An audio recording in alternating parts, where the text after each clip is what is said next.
Kamusta mga Kapinoms TV? Kapag pinag-uusapan ang talino, hindi sapat ang matataas na grado, IQ o dami ng diploma. Ang tunay na sukatan nito ay kung paano ginagamit ang katalinuhan upang makalikha ng mga imbensyon, makapagligtas ng buhay, makapagbigay ng bagong kaalaman, at makapag-iwan ng pamana na patuloy na nakikinabang ang buong mundo. At sa kasaysayan ng Pilipinas, maraming Pilipino ang nagpatunay na kaya nating makipagsabayan sa pinakamahuhusay na isip sa planeta. Sa video na ito, pag-uusapan natin ang 10 Pilipinong kinilala dahil sa kanilang pambihirang talino, akademikong husay at napakalaking ambag sa agham, teknolohiya, medisina at pamumuno. Handa ka na ba? Simulan na natin. Number 10, Dr. Gregorio Y. Zara, ang Pilipinong henyo sa physics at engineering. Si Dr. Gregorio Zara ay kabilang sa pinakadakilang inventor at siyentipiko ng Pilipinas. Ipinanganak siya noong 1902 sa Lipa, Batangas at nagtapos ng mechanical engineering sa MIT bago kumuha ng doctorate sa physics sa University of Paris. Noong 1978, kinilala siya bilang National Scientist ng Pilipinas dahil sa kanyang napakalaking ambag sa physics, aeronautics at engineering. Nakapag-akda rin siya ng mahigit 100 technical papers at nakapagrehistro ng maraming patent sa iba't ibang larangan. Isa sa kanyang pinakakilalang imbensyon ay ang two-way video phone na kanyang dinevelop noong 1955. Bagamat may mga naunang eksperimento sa video communication sa ibang bansa, si Zara ang napagtala ng patent para sa sarili niyang disenyo ng video phone.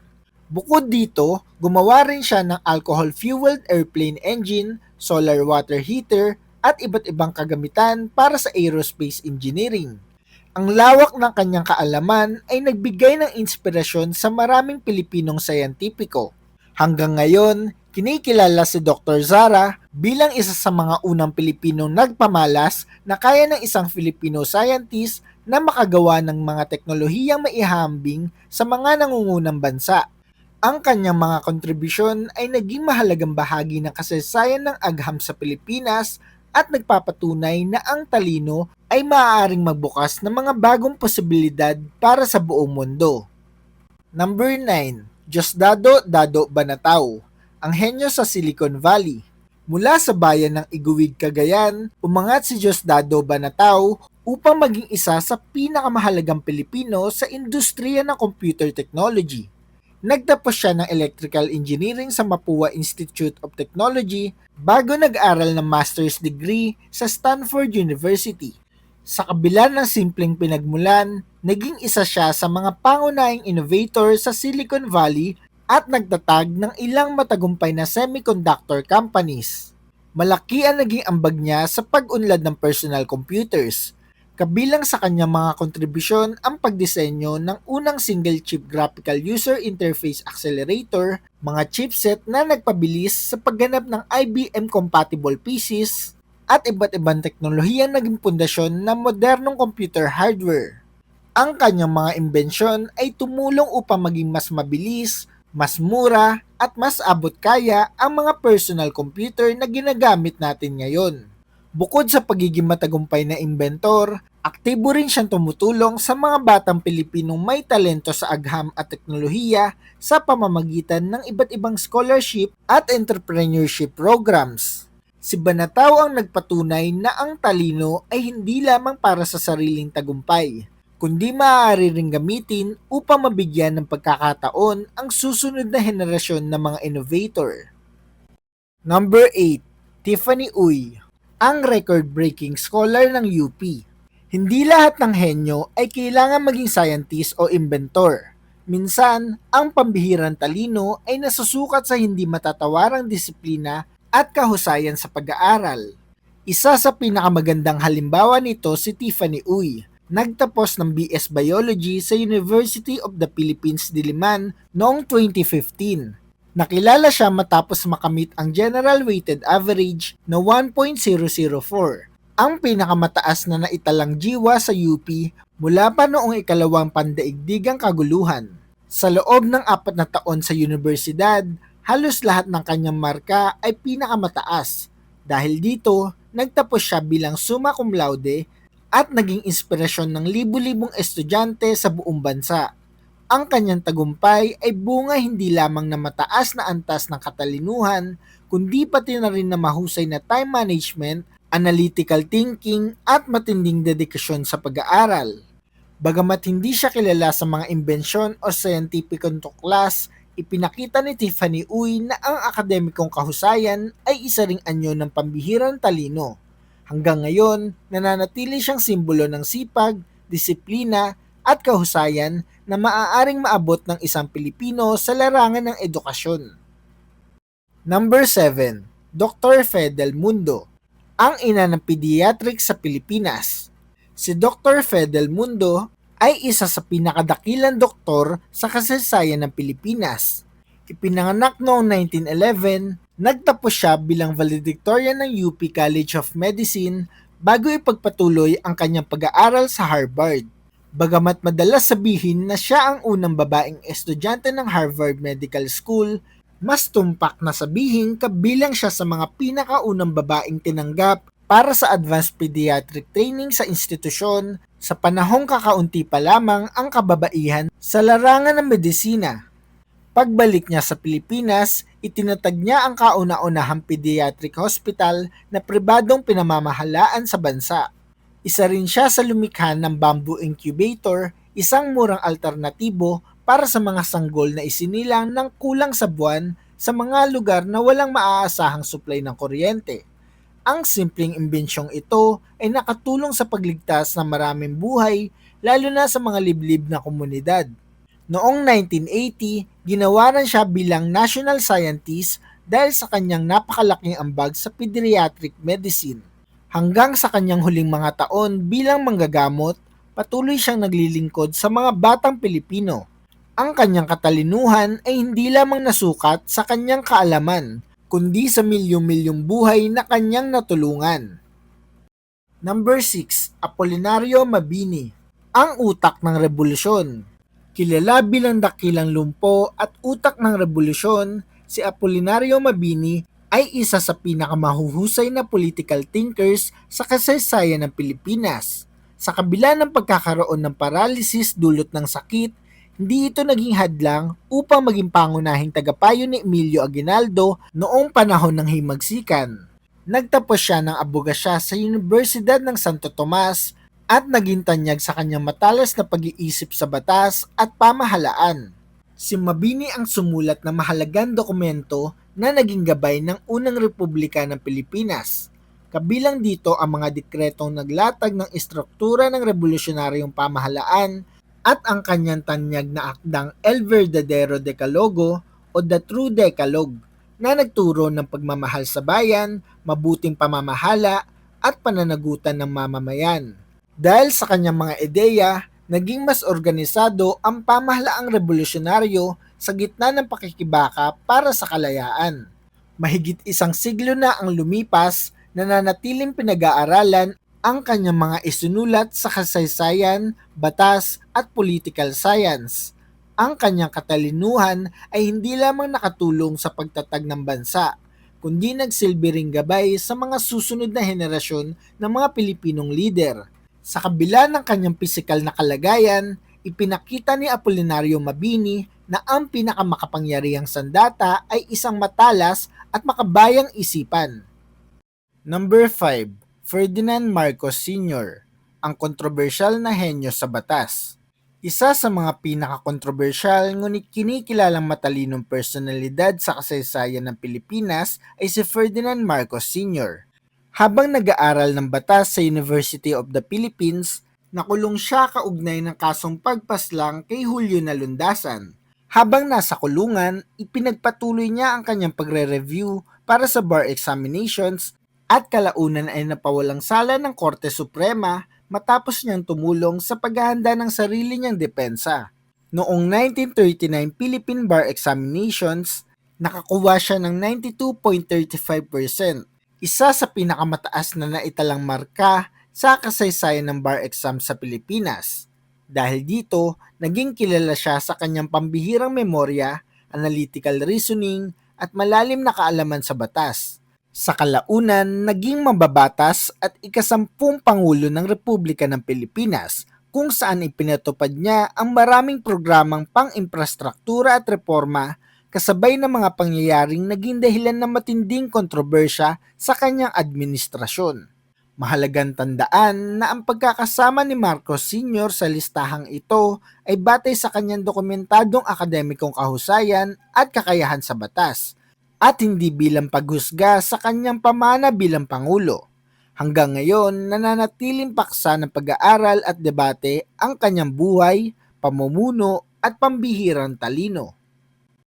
Number 4. Miriam Defensor Santiago, ang henyo sa batas at pamamahala.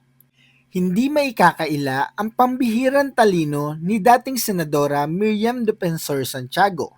Nagtapos siya bilang valedictorian sa University of the Philippines, Visayas at kalaunan ay nagtapos din ng Bachelor of Laws sa UP Diliman bilang cum laude. Nakapagtapos siya ng master's degree at Doctor of Juridical Science sa University of Michigan, kung saan kinilala rin ang kanyang natatanging kakayahan sa larangan ng batas. Kilala siya sa kanyang matalas na memorya, mabilis na pag-a-analyze at husay sa debate. Sa kanyang mahabang karera bilang hukom, immigration commissioner, senador at propesor ng batas, naging tanyag siya sa matitinding talumpati at malalim na pag-unawa sa konstitusyon at pandaigdigang batas. Noong 2011, nahalal siya bilang hukom ng International Criminal Court o ICC, ang kauna-unahang Pilipino at kauna-unahang Asyanong babae na nahalal sa naturang posisyon. Nagsulat din siya ng maraming aklat tungkol sa batas, politika at pamahalaan na ginagamit hanggang ngayon ng mga law students at abogado. Bagamat madalas siyang tawaging may genius level intellect, walang opisyal na dokumentong nagpapatunay ng kanyang IQ.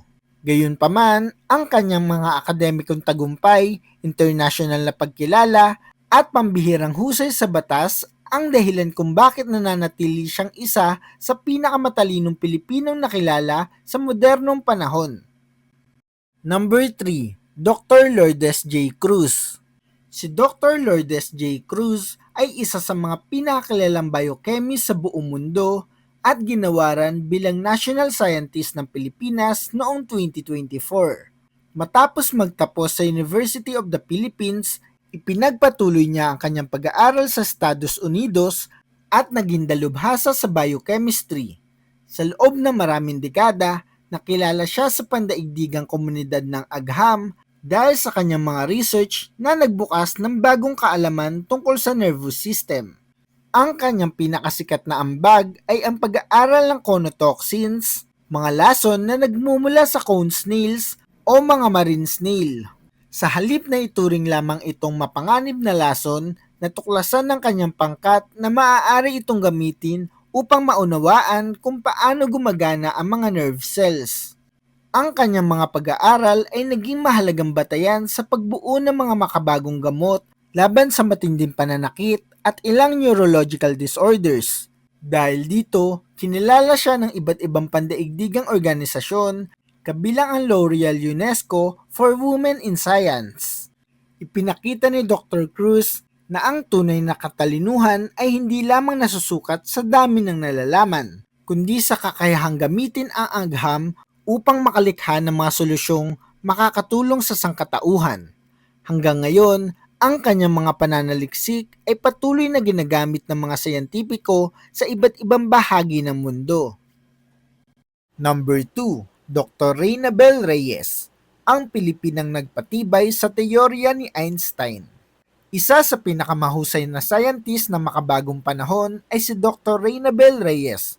Nagtapos siya ng physics sa Ateneo de Manila University bilang summa cum laude bago nagpatuloy ng doctoral studies sa Princeton University, isa sa pinakaprestiyosong universidad sa mundo. Bata pa lamang ay kinilala na siya bilang isang pambihirang talento sa mathematics, physics at astrophysics.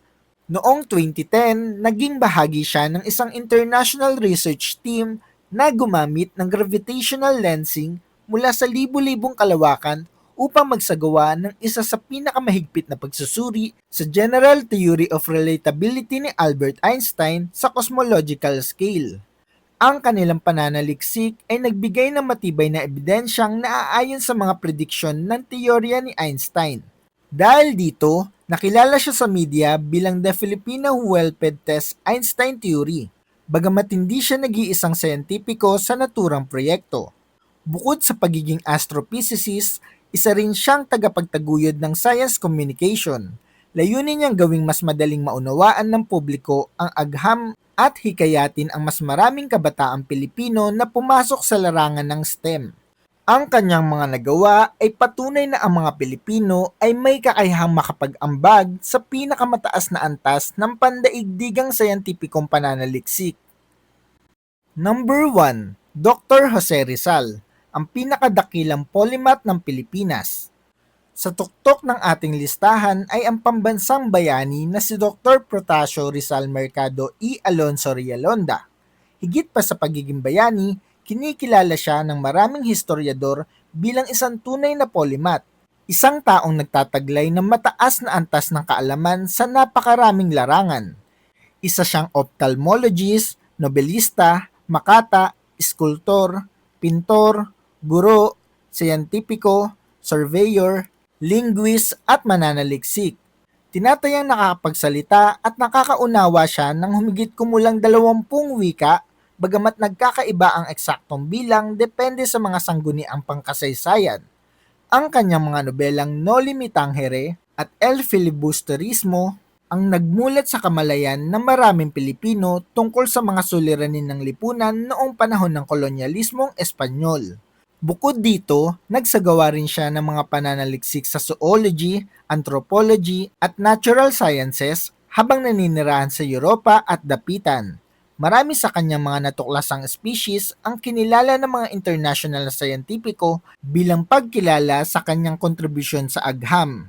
Madalas sabihin na ang IQ ni Rizal ay nasa 150 hanggang 160 pataas, ngunit walang opisyal na dokumento o sayantipikong pagsusuri na nagpapatunay dito. Gayunpaman, hindi kailangan ng numero upang masukat ang kanyang pambihirang katalinuhan.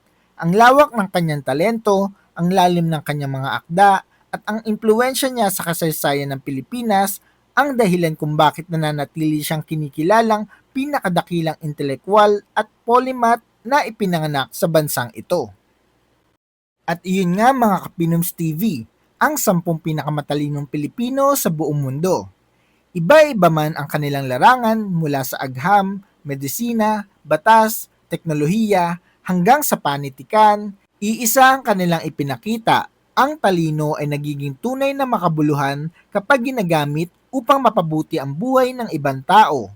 Ang kanilang mga kontribusyon ay patuloy na kinikilala hindi lamang sa Pilipinas, kundi maging sa iba't ibang bahagi ng mundo. Mga Kapinoms TV, kayo naman ang aking tatanungin. Sa iyong palagay, sino pa ang nararapat mapasama sa listahang ito? Mayroon bang Pilipinong henyo na sa tingin mo ay dapat ding kilalanin? I-comment nyo sa baba ang inyong sagot para mapag-usapan natin yan. Kung nagustuhan mo ang video na ito, huwag kalimutang i-like, i-share ang video at mag-subscribe sa ating channel para updated ka sa mga paparating pa nating videos. Mga Kapinoms TV, maraming salamat sa panonood. Hanggang sa muli, ito ang Pinoms TV.